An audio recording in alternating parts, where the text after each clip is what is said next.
Baik semuanya, selamat malam. Halo Bapak Ibu semua, jumpa lagi bersama saya Diana, produk spesialis dari Forever Health Indonesia.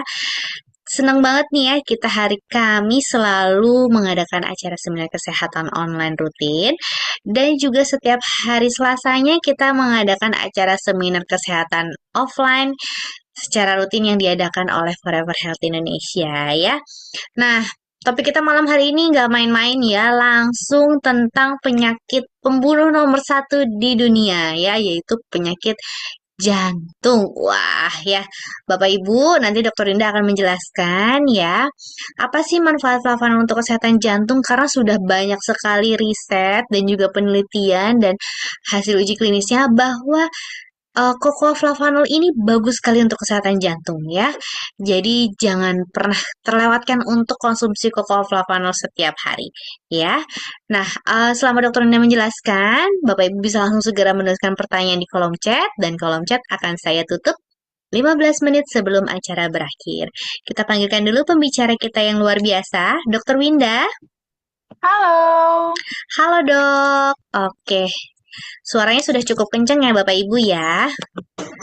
Baik, kita langsung mulai saja ya dok ya. Topiknya hari malam ini tentang penyakit jantung. Wah ini pembunuh nomor satu di dunia nih dok ya. Agak serem nih ya. Oke, baik. Kalau begitu saya persilakan dokter Winda untuk menjelaskan. Silakan dok. thank you Di. Semangat pagi, selamat malam teman-teman FID seluruh Indonesia. Gimana kabarnya? Sehat-sehat kan ya? Sehat-sehat lah. Kan udah mau akhir tahun nih, menjelang akhir tahun kan harus sehat karena banyak acara biasanya. Oke, nah topik yang mau saya bawain hari ini itu saya mau bawain tentang jantung, penyakit jantung. Seperti tadi kata Diana, penyakit jantung ini memang merupakan salah satu penyakit yang paling banyak diderita ya di mana hampir di mana aja termasuk di Indonesia juga. Makanya kan sampai ada rumah sakit jantungnya sendiri kan di harapan kita tuh dekat kantor kita. Itu artinya saking banyaknya kasus penyakit jantung di Indonesia ini. Nah, makanya penyakit jantung ini pun sering sekali dikatakan sebagai pembunuh nomor satu di dunia karena saking banyaknya tersebut. Nah, cuman mungkin sih saya rasa kita juga cukup familiar ya dengan penyakit jantung ini sendiri. Mungkin ada orang-orang di sekitar kita yang memang sudah ada penyakit jantung atau jangan salah satu dari teman-teman ada yang sakit jantung juga. Ya. Nah, jadi cuma sekarang nih gimana sejauh mana teman-teman sebenarnya memahami soal penyakit jantung ini. Ini kita mau bahas ya supaya tahu gimana cara mencegahnya. Oke? Slide. Nah, kalau penyakit jantung sendiri sih sebenarnya ada banyak ya, macam-macam penyakit jantung itu ada banyak. Gak semua akan saya bahas hari ini. Saya hanya bahas satu yang paling banyak kasusnya itu penyakit jantung koroner. Nah, ini mungkin teman-teman yang paling sering nih ketemu yang ini nih ya. Penyakit jantung koroner ini adalah suatu kondisi di mana terjadi penyumbatan ataupun penyempitan pada pembuluh darah koroner di jantung. Ya, penyempitan ataupun penyembuatan ini tuh bisa terjadi karena lapisan dari dinding pembuluh darahnya itu mengalami kerusakan. Karena pembuluh darahnya rusak, akhirnya bisa beresiko mengalami penebalan dan menjadi kaku pembuluh darahnya. Sehingga penebalan dan kekakuan inilah yang akan nanti bisa mengganggu aliran darah dengan penyumbatan maupun penyempitan. Slide. Nah, ini angka kematian di dunia menurut WHO itu kalau karena penyakit-penyakit kardiovaskular termasuk salah satunya dari penyakit jantung itu paling banyak teman-teman. Peringkat pertama. Ini peringkat kedua itu adalah cancer. Tapi antara cancer dengan penyakit kardiovaskular itu hampir dua kali lipat bedanya gitu ya. Berarti saking banyaknya, banyak sekali ya yang meninggal akibat dari penyakit kardiovaskular. Dan itu pun gak cuma di dunia aja, termasuk di Indonesia juga. Slide. Di Indonesia juga sama ya. Yang paling sering menyebabkan kematian itu yang tertinggi masih penyakit kardiovaskular yaitu stroke dan jantung. ya. Ini kebetulan stroke dan jantung karena dipisah aja nih, ya. Dipisah, jadi kelihatannya jadi lebih kecil angkanya. Tapi sebenarnya ya, ini kan cuma beda lokasi doang ya teman-teman ya. Stroke lokasinya di otak, jantung lokasinya di apa serangan jantung lokasinya ya di jantung gitu kan. Tapi kasusnya sama, sama-sama penyempitan pembuluh darah. Makanya memang penyakit kardiovaskular ini benar-benar harus menjadi perhatian kita ya, karena bisa dibilang karena saking tingginya angka kematian akibat dari penyakit kardiovaskular ini, bisa dibilang hampir kita semua beresiko untuk terkena penyakit kardiovaskular. Slide. Nah, kalau untuk penyakit jantung koroner ini ada dua jenis ya. Jenis yang pertama itu adalah angina pectoris. Nah, kalau pada angina pectoris, slide. Nah, kalau pada angina pectoris, itu tuh dia sudah terjadi namanya iskemia otot jantung. Iskemia itu artinya penyempitan. Nah, jadi mungkin kalau teman-teman lihat itu yang ngerasa nyeri dada, sudah ngerasa nyeri dada, tapi belum sampai pingsan gitu ya, masih ngerasa nyeri-nyeri sakit pada dadanya, lalu dicek, dilakukan kateterisasi, wah ternyata pembuluh darahnya sudah menyempit. Nah, kalau udah dibilang gitu tuh, penyempitannya sudah 90%, 80%, 70%. Pokoknya sudah ada persen-persennya, itu masuk dalam kategori yang angina pectoris, ya. Nah, kalau tipe yang kedua, itu dia disebut dengan infarct miokard, ya, atau bahasa umumnya adalah serangan jantung. Nah, kalau sudah infark miokard ini udah lebih berat. Jadi kalau di sini kondisinya dia sudah totally ya, sudah sepenuhnya tersumbat sehingga ada bagian dari otot jantung yang sama sekali tidak dapat aliran darah sehingga dia tidak bisa memompa darah. Slide. Kita bahas lebih dalam ya. Nah, semua tadi kita ngomongin tuh adalah karena adanya penyempitan pada pembuluh darah atau biasa kita sebut dengan aterosklerosis. Nah, aterosklerosis ini itu nggak serta-merta teman-teman langsung ada klik gitu, langsung ada plaknya di dalam pembuluh darah. Enggak. Ini tuh ada prosesnya dan prosesnya itu progresif, jadi panjang. Ya, kadang-kadang tuh sampai bisa nggak terasa gitu ya. Dan ini bisa terjadi sebenarnya di semua pembagian pembuluh darah ya, nggak cuma di jantung aja atau nggak cuma di otak aja, bisa di semuanya ya. Kita pada saat kita lahir ya, pembuluh darah kita tuh masih bagus, masih normal, mulus kayak pipa baru ya. Tapi nanti seiring bertambahnya usia kita, nah, ini mulai nih ya, mulai dari gaya makan kita, belum lagi nanti mungkin ada paparan-paparan terhadap radikal bebas ya. Paparan radikal bebas bisa dari mana? Bisa dari mana aja.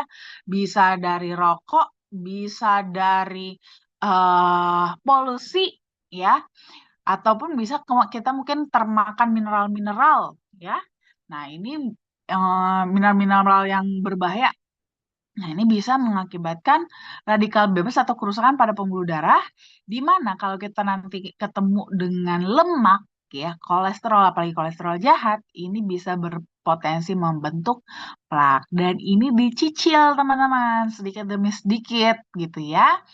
Sedikit, sedikit, sedikit, nanti baru kita panen berasanya, itu nanti mungkin bisa 20 tahun kemudian, gitu ya. Makanya nih jangan heran, apalagi zaman sekarang. Zaman sekarang kan udah mulai apa sih namanya gaya hidup ya, gaya hidup yang tidak sehat itu tuh udah mulai semakin dini, ya kan? Seperti makan junk food gitu ya, makan junk food. Sekarang anak balita ya ada yang sudah mulai makan junk food, ya kan? Jangankan dulu, dulu mungkin kita baru makan junk food, baru makan mungkin pizza atau ayam Kentucky, contohnya seperti itu ya. Itu mungkin kita baru makannya udah SMA atau bahkan udah kerja kali, gitu kan. Tapi sekarang dari kecil anak balita aja udah bisa makan seperti itu, gitu. Bahkan mungkin maunya makan makanan yang seperti itu. Nah, sehingga di mana kadar lemaknya itu sudah mulai tinggi. Ditambah lagi, nah Sekarang kan polusi makin parah, ya kan? Polusi makin parah. Belum lagi mungkin nih orang tuanya ngerokok. Anaknya mungkin nggak ngerokok, tapi karena orang tuanya ngerokok, asapnya juga kena ke anaknya. Akhirnya anaknya juga terhirup dengan radikal bebas tersebut yang mengakibatkan akhirnya mulailah sedikit demi sedikit ada kerusakan pada pembuluh darahnya. Diketemukanlah dengan tadi lemak-lemak tidak sehat tersebut, akhirnya sudah mulai terciptalah plak. Belum lagi nanti ke depannya anaknya sendiri juga ikutan merokok juga umpamanya gitu ya. Belum lagi sekarang kan lagi zaman gadget ya kan. Anak-anak sekarang mainnya gadget terus. Dimana kalau kita main gadget, anak-anak ini main gadget, mereka tuh akan jadi lebih kurang bergerak, lebih kurang main gitu, lebih kurang aktivitas, duduk aja. Akhirnya apa? Resiko pun obesitas, kurang aktivitas, kurang gerak fisik, kurang olahraga, ini juga akan semakin memudahkan untuk penumpukan-penumpukan lemak yang bisa berpotensi menjadi plak tersebut. Akhirnya nggak heran ya, jangankan menunggu 20 tahun kemudian, jangan-jangan 10 sampai 15 tahun kemudian juga udah mulai berasa gejala-gejalanya. Udah mulai berasa naik tangga, udah mulai lebih sesak gitu ya. Lari sedikit udah mulai nyeri dadanya. Sampai akhirnya semakin besar, ini sudah mulai lebih berat lagi. Nah, kalau ini jangan heran nih, makanya kenapa sekarang banyak yang muda-muda masih usia 30-an tahun aja bahkan sudah serangan jantung, sudah kena stroke. Ya, sedini itu teman-teman. Nah, makanya nanti plak-plak tersebut tinggal tergantung lokasinya aja. Ya, lokasinya inilah nanti yang akan menentukan serangannya apa bentuknya. Kalau lokasinya pecahnya di otak ya jadinya stroke, kalau di jantung jadinya serangan jantung. Slide. Nah, jadi sebenarnya tadi tuh ya, siapa aja sih yang beresiko, apa aja sih yang bisa bikin kita jadi semakin berpotensi untuk terkena penyakit jantung? Tentunya adalah hipertensi. Karena kan kalau kondisi hipertensi itu adalah kondisi pembuluh darah kita tuh menyempit. Jadi kebayang ya teman-teman ya, di pembuluh darahnya itu udah ada plak. Plak tersebut ditambah dengan hipertensi yang makin bikin sempit lagi diameter pembuluh darahnya, ya beresiko bisa tersumbat kan. Nah, makanya kenapa hipertensi menjadi salah satu faktor resiko utama juga untuk terkena penyakit jantung ini. Apalagi kalau hipertensinya ditambah dengan diabetes pula. Nah, ini resikonya bahkan 2 kali lebih besar dibandingkan hanya memiliki hipertensi aja. Terus juga tentunya hiperkolesterol atau kolesterol tinggi. Nah, jelas lah ya, karena yang membuat plak itu adalah kolesterol. Kolesterol kita tahu ada dua, ada kolesterol jahat, ada kolesterol baik, ya kan? Ada kolesterol jahat itu LDL, kolesterol baik itu adalah HDL. Nah, yang bikin plak itu adalah LDL. LDL itu sifatnya lengket. Jadi dia itu cenderung untuk lengket kemana aja, termasuk ke dinding pembuluh darah. Sedangkan HDL itu sifatnya adalah pelindung gitu ya. Justru HDL ini berperan untuk mengikat LDL supaya LDL-nya itu nggak lengket kemana-mana.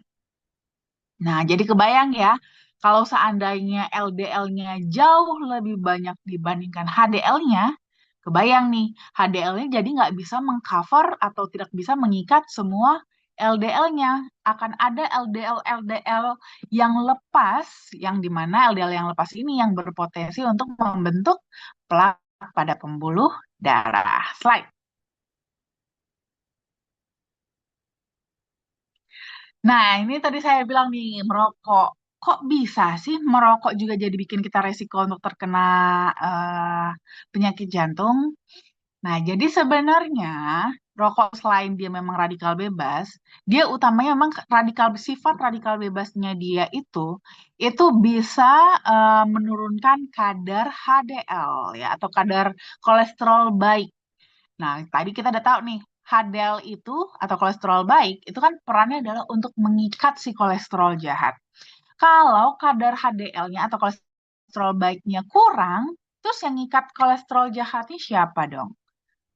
jadi nggak ada, ya kan? Sehingga kolesterol jahatnya itu bisa semakin liar menempel pada dinding pembuluh darah.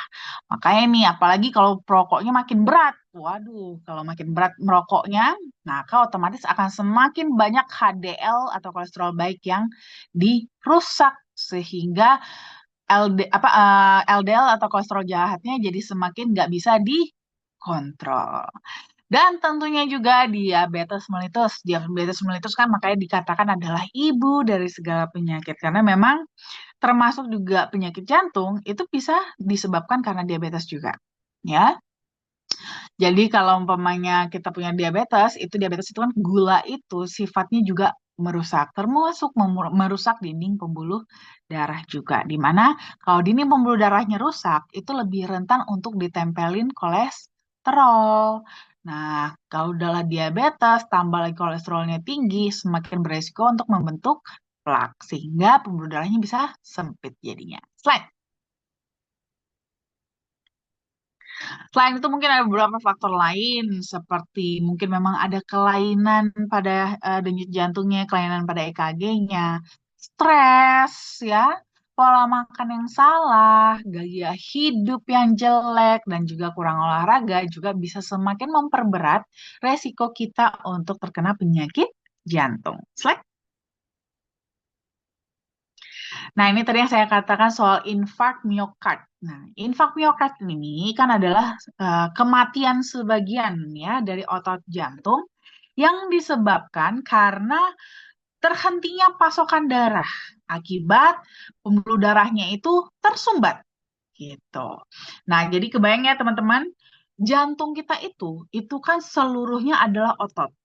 Dan untuk memompa darah ke seluruh tubuh, dia itu harus kontraksi bareng-bareng gitu. Dia harus nekennya bareng-bareng sama-sama supaya tenaganya itu bisa 100%. Nah, pada kondisi infak miokard, ini ada bagian dari otot jantung, ada area dari otot jantung tuh yang nggak dapet darah. Kalau dia nggak dapet darah, sel-selnya itu bisa mati, gitu ya. Karena dia mati, otomatis dia nggak bisa pompa dong area tersebut. Sehingga pada saat dia mau memompa darah, yang harusnya dia bisa 100%, kekuatannya otomatis akan menurun drastis, ya. Bisa sampai 50-70% penurunan kekuatan untuk memompanya. Dan ini bisa fatal, teman-teman. Ya, untuk mengedarkan, karena kan jantung itu kan mengedarkannya ke seluruh tubuh, ya ke seluruh tubuh. Dalam satu kali hentakan itu ngedarin muternya ke seluruh tubuh, harus kencang. Bayangkan kalau nurunnya itu 50-70% kekuatannya. Ya nggak nyampe darahnya, ya kan?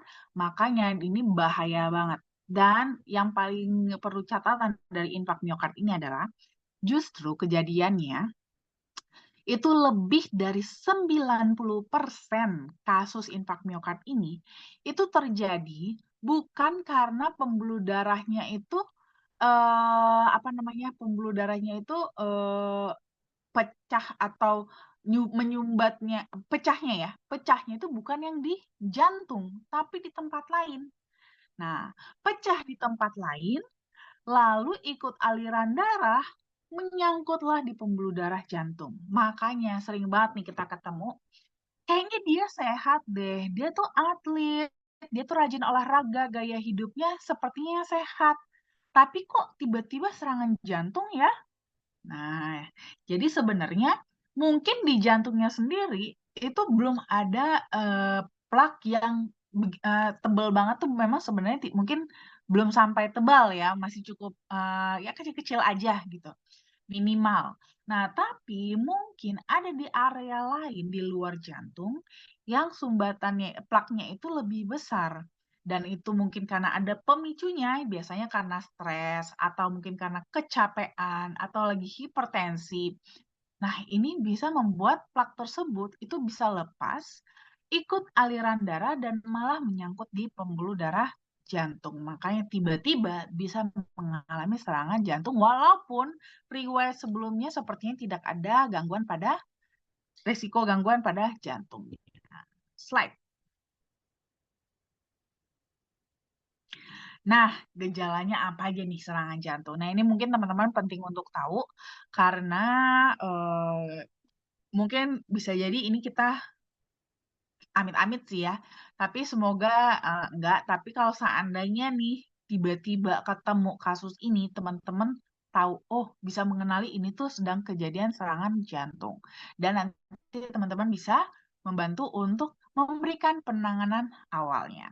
Nah, gejalanya apa aja? Tentu karena adalah serangan jantung ya, posisinya pasti di dada dong ya. Jadi nyeri dadanya ini khas. Nyeri dada pada serangan jantung itu memang mungkin agak-agak mirip, mungkin bagi yang berpengalaman, teman-teman pernah dengar kali ya, itu tuh mirip dengan GERD ya, atau MAH gitu. MAH GERD itu mirip rasanya ya. Lokasinya sama-sama di area dada. Sama-sama di area dada, rasanya tuh mungkin kalau apa bisa dirasakan mungkin lebih ke panas ya, seperti terbakar, seperti ditimpa beban berat, kayak diiris-iris, ditusuk-tusuk ya, seperti kecekek gitu kan. Rasanya masih mirip ya, masih mirip seperti GERD juga. Tapi yang membedakan antara serangan jantung dengan GERD adalah pada serangan jantung itu disertai dengan penjalaran.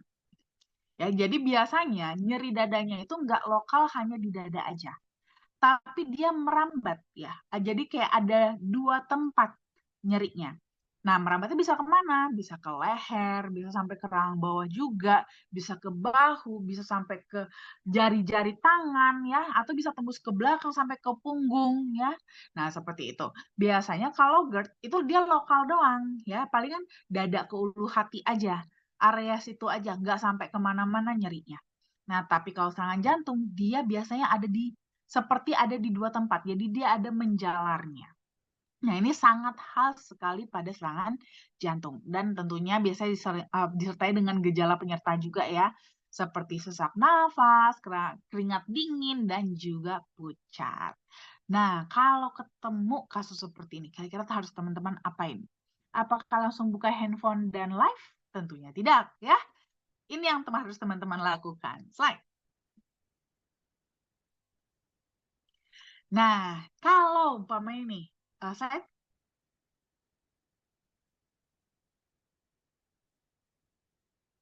slide.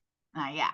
Kalau seandainya ketemu kasus seperti ini, wah, sepertinya kayaknya nih ciri-cirinya seperti serangan jantung nih, khas banget soalnya kan ada penjalarannya tadi. Nyeri dadanya dengan ada penjalaran. Kalau yakin, langsung si pasiennya ini teman-teman baringkan ya, baringkan di tempat yang rata. Kalau bisa alasnya yang keras, di dataran yang keras. Kalau bisa entah di kursi kayu atau kalau umpamanya nggak ada yang keras, di tanah aja, di tanah atau di lantai, nggak apa-apa ya. Itu untuk standby supaya in case nanti umpamanya mungkin dibutuhkan resusitasi bisa juga lebih cepat untuk dilakukan. Dan ditambah juga posisi berbaring ini akan membantu juga memudahkan untuk aliran darah ke otak gitu ya. Jadi memposisikan supaya otaknya dengan jantungnya itu sejajar. Jangan sampai otaknya yang lebih tinggi dibandingkan jantungnya gitu ya. Terus sambilan tentunya panggil dokter ya, langsung telepon ke rumah sakit, panggil ambulans. Nah, sambil nih biasanya kalau seandainya memang pasiennya sudah ada riwayat jantung atau mungkin sudah ada resiko ke sana gitu ya, biasanya sih dia standby aspirin.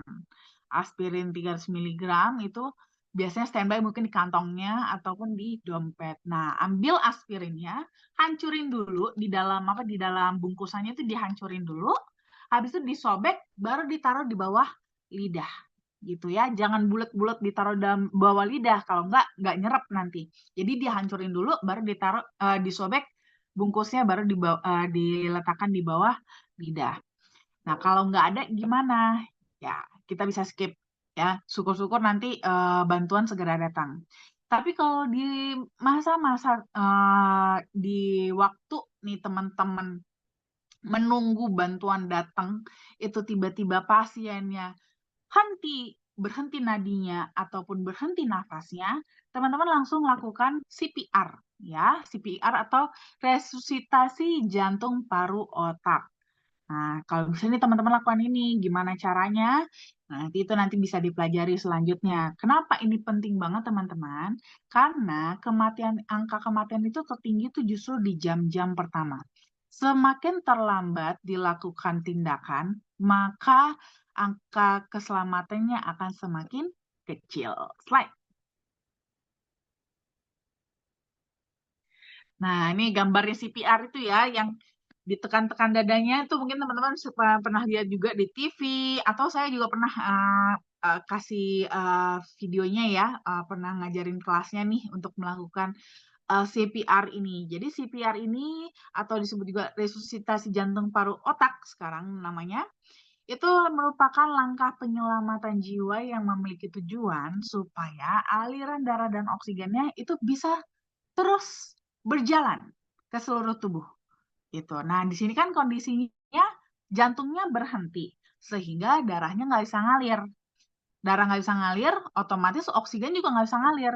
Nah, kita yang bantu mompain dari luar, gitu ya. Kita bantu mompain dari luar, kita pijet-pijet, kita yang pijet-pijetin jantungnya supaya darahnya itu bisa tetap mengalir dan oksigennya juga bisa tetap jalan.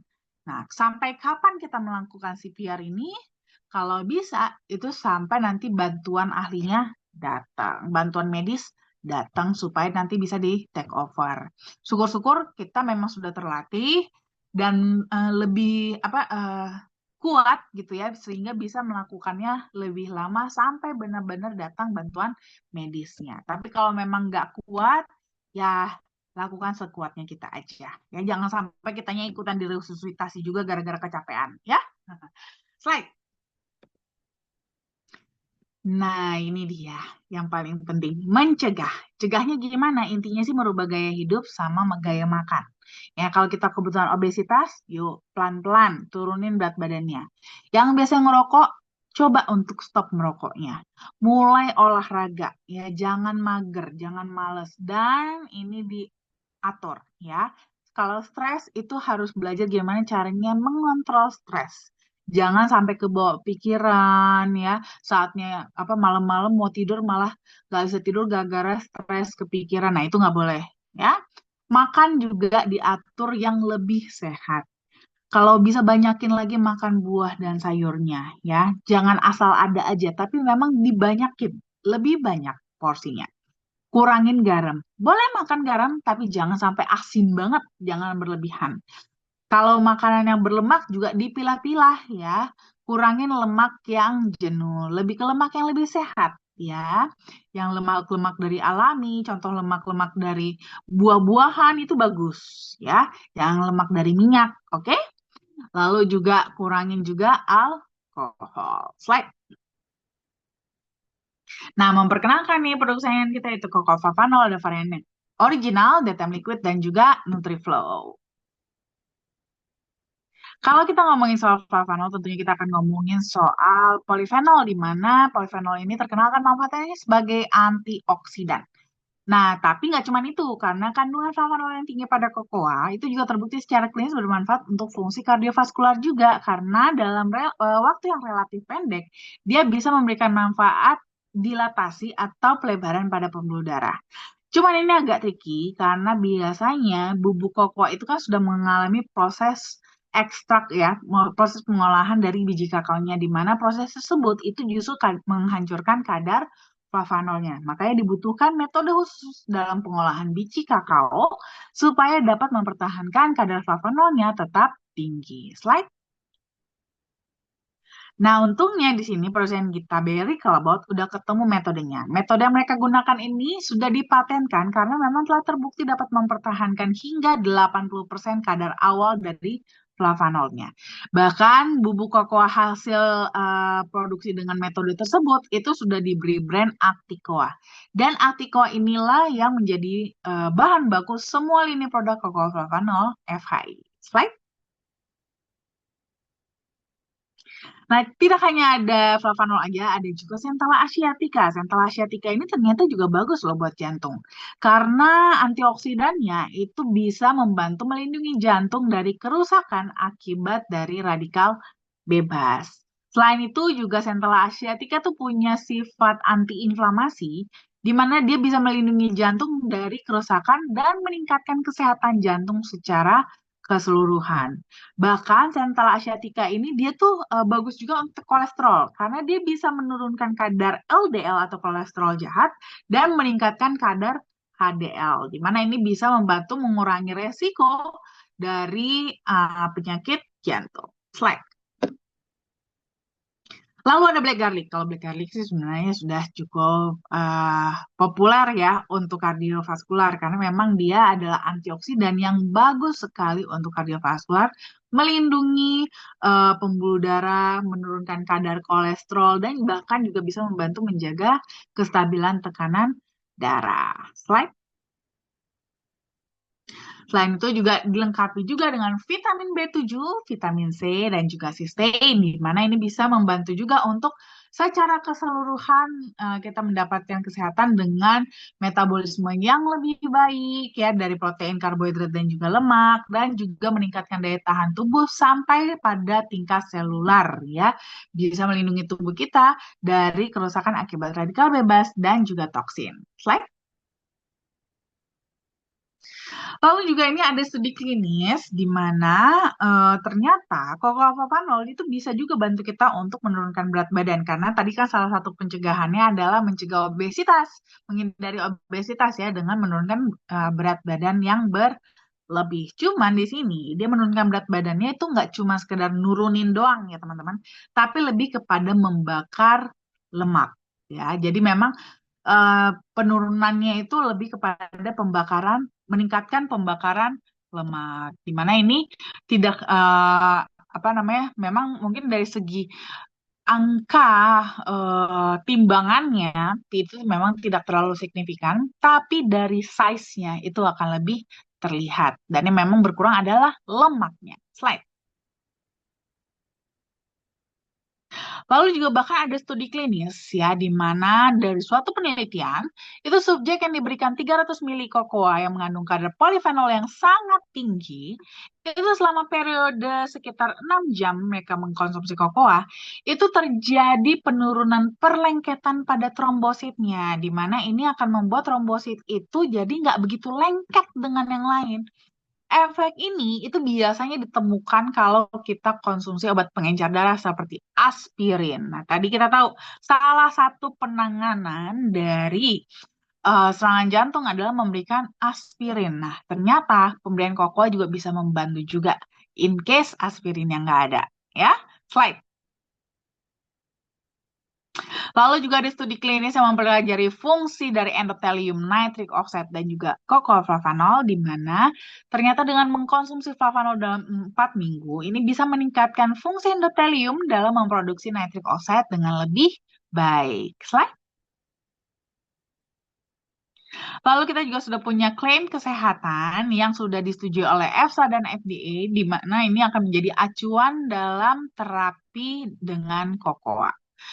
Nah, EFSA mengatakan bahwa kokofavanol itu bisa membantu menjaga elastisitas pembuluh darah, di mana ini akan memberikan kontribusi untuk aliran darah yang lebih normal. Dan FDA juga mengatakan bahwa kokofavanol bisa menurunkan resiko penyakit kardiovaskular.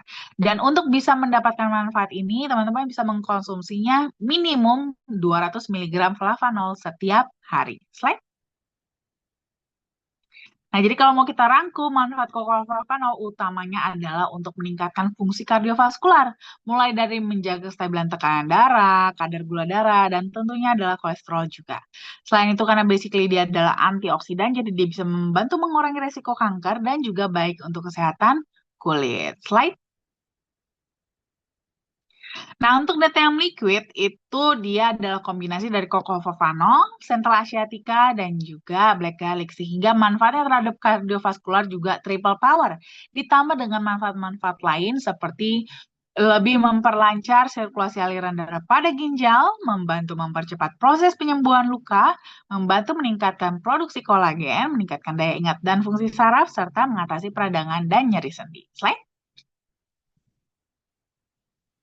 Lalu ada Nutriflow. Nutriflow ini lebih kepada buat kita yang pengen aktif ya, lebih untuk ke pencegahan sih kalau untuk Nutriflow ini. Nah, Nutriflow ini dia lebih membantu penyerapan nutrisi yang lebih baik di tubuh sehingga kita nggak perlu makan berlebihan. Dan metabolisme tubuh kita juga jadi lebih meningkat, terutama lemak dan protein. Jadi bisa teman-teman gunakan juga untuk membantu menurunkan berat badan supaya lebih efektif. Ditambah Nutriflow ini juga lebih ada extra protection-nya ya. Dia lebih membantu memperkuat daya tahan tubuh dan juga bahkan melindungi sel dari stres oksidatif. Slide. Nah, untuk konsumsinya pada dasarnya sesuai dengan anjuran EFSA dan FDA minimum 200 mg flavanol setiap hari. Untuk varian yang original bila teman-teman konsumsi mulai dari 3 gram setiap hari atau disesuaikan dengan kebutuhan tubuh. Slide. Untuk yang liquid itu teman-teman bisa konsumsinya mulai 1 sampai 2 saset per hari maksimal. Slide.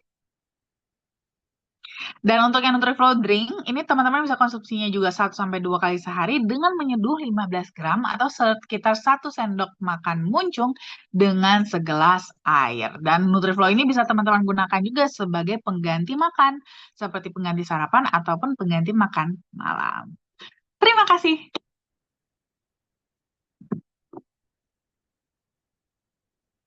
Oke, baik. Terima kasih banyak Dokter Winda untuk penjelasannya. Luar biasa sekali ya. Baik, teman-teman, boleh segera langsung menuliskan pertanyaannya di kolom chat ya. Nah, sebelum kita ke sesi tanya jawab, boleh ya Dok, saya akan memberikan informasi mengenai acara.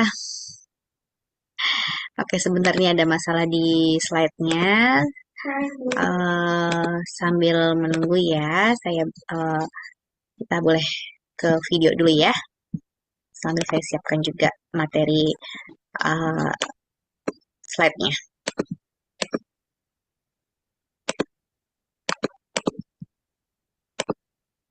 Testimoni kalau hari itu saya masih namanya penyakit myom di kandungan saya. Selama saya menderita penyakit myom, konsultasi ke dokter, dokter selalu ditindak gitu. Tapi saya bilang saya masih belum sempat buat operasi, sibuk kerja dan sebagainya. Terus karena saya, dan setelah itu, kenapa kok ini ada penyakit myom tapi nggak membesar, dibilang kayak gitu. Karena saya selama ini konsumsi DTM. Nah, tanggal 9 kemarin, saya baru melakukan operasi myom. Dan hari ini saya sudah bisa berdiri di sini. Berarti belum 1 minggu saya sudah bisa aktivitas kembali. Nah, waktu mau transfusi, itu harusnya saya 4 kantong. Tapi kemarin waktu mau operasi saya cuma 1 kantong aja.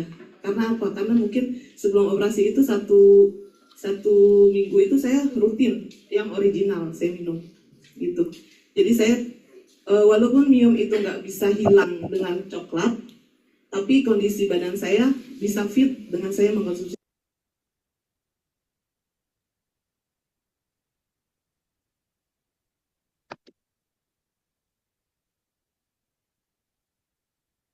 Oke, balik lagi teman-teman ya. Baik, sepertinya juga slide-nya sudah siap ya. Saya akan memberitahukan informasi mengenai acara dan juga promo nih teman-teman ya, karena kita ada promo. Baik, sebelum saya bacakan promo, saya bacakan dulu mengenai sosial media kami. Bapak Ibu bisa langsung mengikuti sosial media kami di YouTube Forever Healthy Indonesia Official, kemudian Instagram foreverhealthy.id, dan Facebook ada Forever Healthy Indonesia, Telegram FI Official, dan juga ada TikToknya di @foreverhealthy.indonesia. Karena dengan mengikuti seluruh sosial media kami, Bapak Ibu nggak akan ketinggalan seperti tips kesehatan, acara, dan juga promo yang FI berikan untuk Bapak Ibu. Selanjutnya ada FI Medical Consultant. Bagi Bapak Ibu yang ingin konsultasi dengan Dokter Winda di jam 10 sampai jam 5 sore, bisa chat di nomor 0878 1706 6067 ya. Dan selanjutnya kita juga ada bisnis preview di Madani Hotel Medan. Pembicaranya tentunya ada Bapak Aris Hendra Wardana, Bapak Richard, kemudian ada Bapak Safarudin, dan juga ada MC-nya Ibu Ria Malau, dan juga MC-nya Bapak Hakim di Madani Hotel, Ruang Doha Dubai lantai 1. Jamnya 13.30 sampai jam 17 hari Sabtu jam 30 tanggal 30 November 2024. Nah, dari Medan, kemudian kita ada juga di Grand Malia Hotel di acara seminar dan kesehatan Dr. Winda dan juga ada bisnis briefingnya juga nanti yang akan dibawakan oleh tentunya CEO kami, Ibu Dr. Susan Berlin PhD, dan untuk acara seminar kesehatan yang spesial dibawakan oleh Dr. Winda tentunya, dan juga akan dibawakan oleh Ibu Siti Rahayu dan Bapak Clement Seyono di Grand Maleo Hotel Minggu 1 Desember jam 13.00, jam 1 siang ya. Tiketnya berbayar Rp25.000. Bisa langsung menghubungi upline untuk pembelian tiket seminar kesehatan and business preview-nya. Nah, kita juga ada Kilau November, Bapak Ibu, luar biasa ya. Di penutup bulan November ini ya, karena sebentar lagi sudah memasuki akhir tahun ya. Ini sudah akhir tahun, sudah memasuki bulan Desember. Jadi FAI memberikan promo Kilau November dengan pembelian 4 liquid dan juga pembelian 12 liquid akan mendapatkan free 1 original ataupun free 4 original. Nah, ini kami tunggu sampai dengan tanggal 30 November 2024. Jadi jangan sampai ketinggalan. Bapak Ibu bisa langsung pembelian paket Kilau November. Untuk lebih lengkapnya nanti bisa langsung hubungi upline ataupun ke customer relation kami yaitu Ibu Mary. Nah, keren banget ya teman-teman ya. Itu dia tadi promo dan juga acaranya yang mau ketemu dengan Dokter Indah bisa langsung hubungi upline-nya nih ya dok ya. Langsung bisa lihat nih, langsung tanya Dokter Indah 5 pertanyaan, 10 pertanyaan siap ya dok ya. Dicatat ya, dicatat. Ketemu Dokter Indah langsung ditanya 10, kalau di sini kan terbatas cuma bisa 1, 2 pertanyaan. Nah, nanti ketemu Dokter Indah pertanyaannya bisa langsung sebanyak-banyaknya ya dok ya. Baik dok, sekarang kita ke sesi tanya jawab. Ada dari Ibu Dokter Rosdiana. Mungkinkah seorang kena serangan jantung walau tidak pernah memiliki riwayat penyakit jantung? Sebentar. Riwayat penyakit jantung. Riwayat tekanan darah tinggi dan kolesterol atau asam urat. Nah, kalau tiba-tiba kena serangan jantung, apa yang harus dilakukan sebelum kita tiba di rumah sakit? Oke, nah kalau soal itu bisa banget ya, bisa aja gitu ya. Jadi bukan berarti, makanya selalu kayak kemarin sih saya bilang kalau lagi di kantor itu kalau seandainya ini kita check up, wah tensinya bagus, kolesterolnya bagus, asam uratnya bagus. Nah, bagus pada saat dicek ya. Dalam artian mungkin ada juga saat-saat di mana pas lagi kita nggak ngecek, itu pas dia lagi nggak begitu bagus. Ya, karena memang baik tekanan darah, kolesterol, dan asam urat itu kan fluktuatif. Ya, akan naik turun.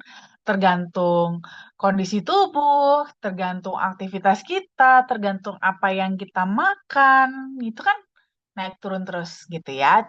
Nggak selalu datar ya segitu aja enggak gitu kan. Jadi dia fluktuatif. Makanya kita tetap harus waspada gitu ya. Walaupun mungkin hasil lab kita terlihat bagus, kita jangan langsung merasa puas 100% ya. Selalu ada potensi kita tuh tetap ada resikonya karena faktanya ada hal-hal yang tidak bisa kita kontrol. Ya kan, seperti tadi paparan radikal bebas ya. Paparan radikal bebas itu seperti tadi ya polusi itu kan nggak bisa kita kontrol, atau mungkin ada di sekitar kita yang merokok, mereka yang merokok, kita yang hirup gitu kan, itu juga kita kena juga.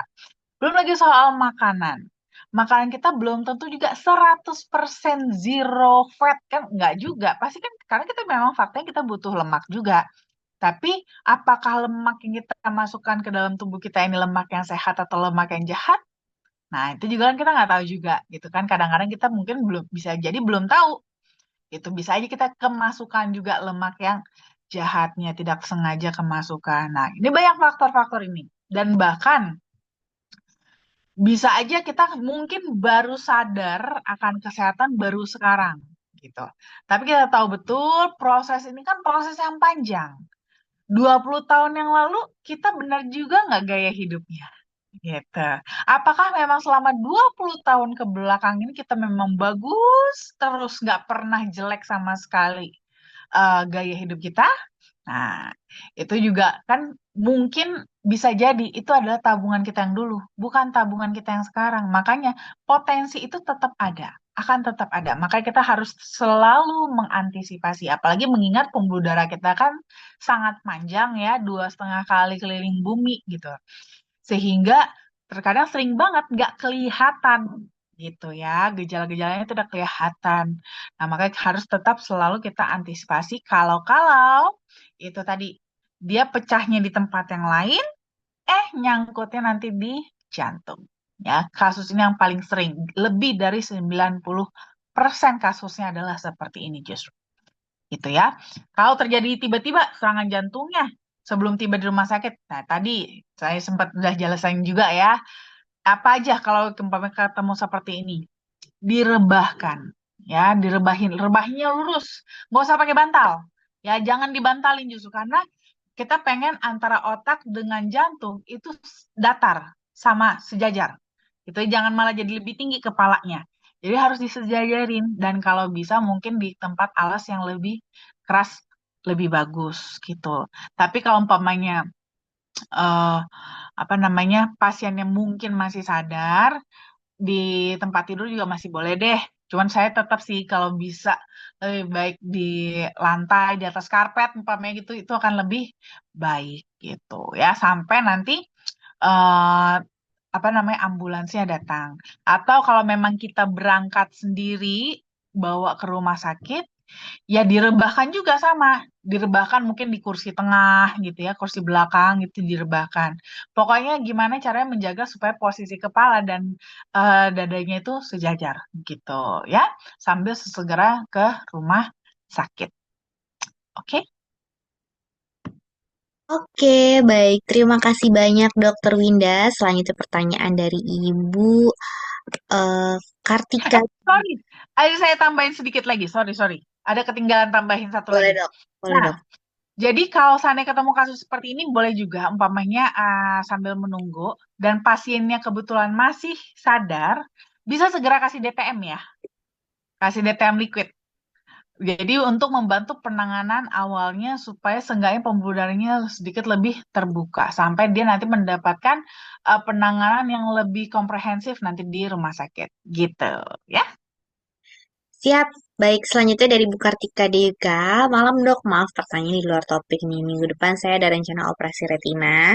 Untuk persiapan stamina-nya, saya minum ori 3 kali 3 gram. Sudah cukup atau harus dinaikkan lagi ya dok? Terima kasih atas jawabannya. Saya rasa sih udah cukup sih ya. Udah cukup sih Bu. Seharusnya 3 kali 3 gram itu sudah cukup bagus. Itu kan berarti sekitar totalnya kan 9 gram, hampir 10 gram. Itu udah bagus sih kalau menurut saya. Paling nanti untuk catatan. Ini kan Ibu ada rencana eh, operasi retinanya.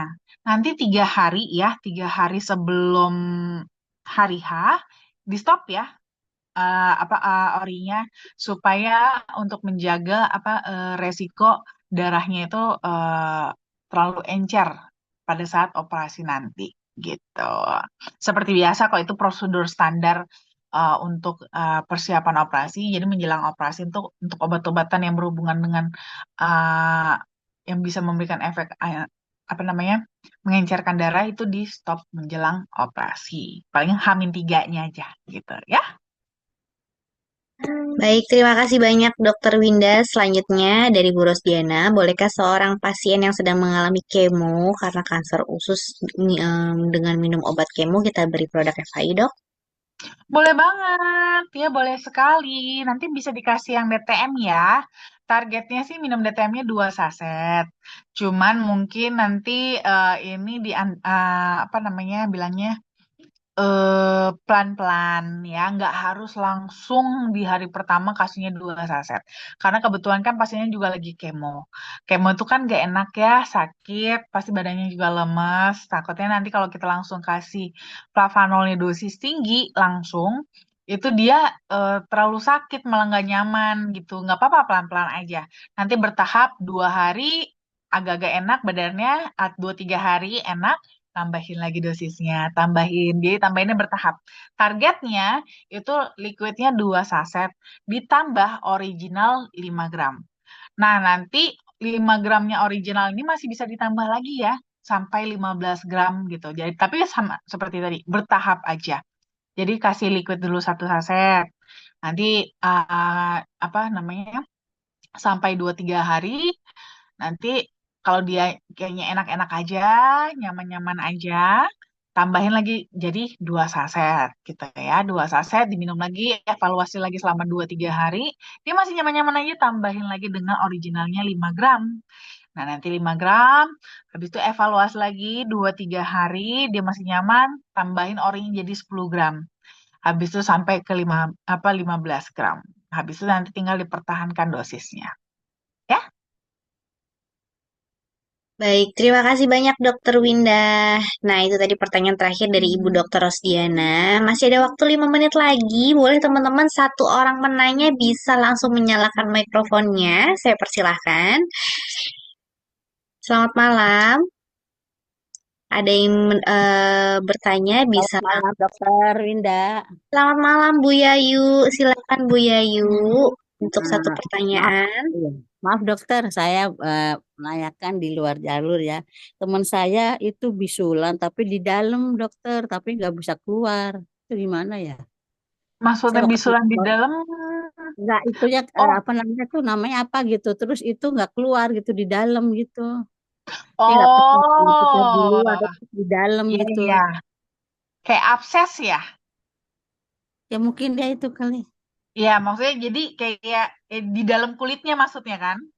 Iya, merah Iya, gitu, tapi dalam. iya. Jadi bahatnya kayak nggak ada matanya di luar tuh nggak kelihatan matanya gitu ya? Iya, betul. Ah, segede apa Bu? Besar, Bu. Oh besar. Hmm. Di mana posisi bisulannya? Di paha deh kalau nggak salah. Kalau seperti ini, coba eh sebenarnya sih bisa kompres juga ya, bisa dilakukan kompres. Coba gini dulu deh kalau gitu. Jadi minum dari dalam, minum flavanol ya, dua Iya. kali 5 gram minumnya, 2 kali 5 gram. Terus untuk terapi dari luarnya sering-sering dikompres Bu, kompres dingin. Oh iya iya. Ya kompres dingin. Nanti kompres juga dengan flavanol ori gitu kan, biasa dijadiin kayak masker gitu, salep gitu. Hmm. Terus diolesin di area apa namanya, bisulnya itu gitu, dikompres. Habis itu nanti boleh juga jadi bahatnya pakai kain kasa, kan Iya. udah diolesin apa namanya, orinya orinya udah diolesin, terus kain kasanya ini udah direndam dengan apa, udah bukan direndam ya, jadi jangan basah sih sebenarnya, jangan basah, cuman dibikin dingin gitu, Oh iya iya iya. dibikin dingin. Nah jadi ditutup Iya. gitu, ditutup ya, ditutup. Jadi supaya dia benar-benar terkompres dingin gitu. Coba itu dilakukan nanti 2 hari, 2 kali sehari itu diganti gitu. Perbannya diganti gitu ya, pakai kasar, dia diperban tapi perbannya dingin dengan dikasih salep si flavanol ori. Nah, terus Nah, itu orinya juga diminumin enaknya juga dari dalam. DTM nggak usah ya dokter. Itu aja ori aja ya minumnya. DTM juga boleh, DTM juga boleh, bisa. Kita udah bapak-bapak ibu. Bisa, DTM juga bisa. Kalau ori kan mungkin kan karena biar sekalian sama ininya kan yang buat diolesin. Tapi Iya. kalau mau kombinasi dengan DTM juga boleh kok. Oh iya dokter. Makasih dokter. Besok saya ke sana deh. Siap. Silakan ya. Baik, terima kasih banyak Bu Terima Yayu. kasih. Terima Terima kasih kasih. Ibu. Ya, sehat selalu. Baik dok, waktunya juga sudah jam 9 malam. Kira-kira sebelum saya tutup, ada yang disampaikan kah Dokter Winda?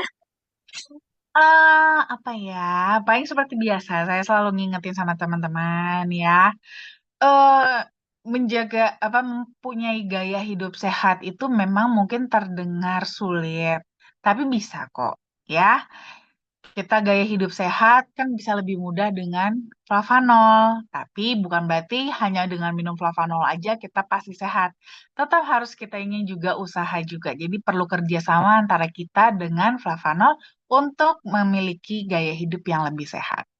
Dan untuk teman-teman yang di Makassar, nah weekend ini saya akan ke Makassar, jadi pastiin datang ya. Nanti kita ketemu di Makassar, kita akan bincang-bincang banyak hal tentang kesehatan dan semoga nanti ilmu teman-teman tentang kesehatan juga semakin bertambah lagi, teman-teman di Makassar. Ya, see you. Oke, baik. Terima kasih banyak Dokter Winda. Teman-teman semua jangan lupa untuk membeli tiketnya biar bisa langsung ketemu dengan Dokter Winda. Dan jangan lupa untuk selalu konsumsi Cocoa Flavanol setiap hari, minimal 1 sendok teh untuk original. Kemudian liquid 1 saset setiap hari dan juga Nutriflow-nya 1 sendok makan untuk 150 ml air ya. Kalau begitu saya akhiri acara Seminar Kesehatan malam hari ini. Kita ketemu lagi nanti minggu depan tentunya dengan topik yang menarik ya. Jadi Bapak Ibu bisa persiapkan pertanyaannya untuk bertanya dengan Dokter Winda ya. Saya akhiri acara malam hari ini. Saya Diana, saya undur diri. Terima kasih dan selamat malam. Selamat beristirahat semua. Bye-bye. Bye-bye. Selamat malam. Bye, Bu Maris. Dadah. Bye. Oke. Terima kasih, Happy Dok. semua. Sama-sama. Terima kasih Dokter Terima Winda. kasih Dokter Winda. Iya, Terima Terima kasih, Dok. kasih. Terima kasih, Bu Diana. Terima Biar juga kasih terima kasih Dokter Diana. Winda, Semangat. Mbak Lene. Bye-bye. Oke, good night.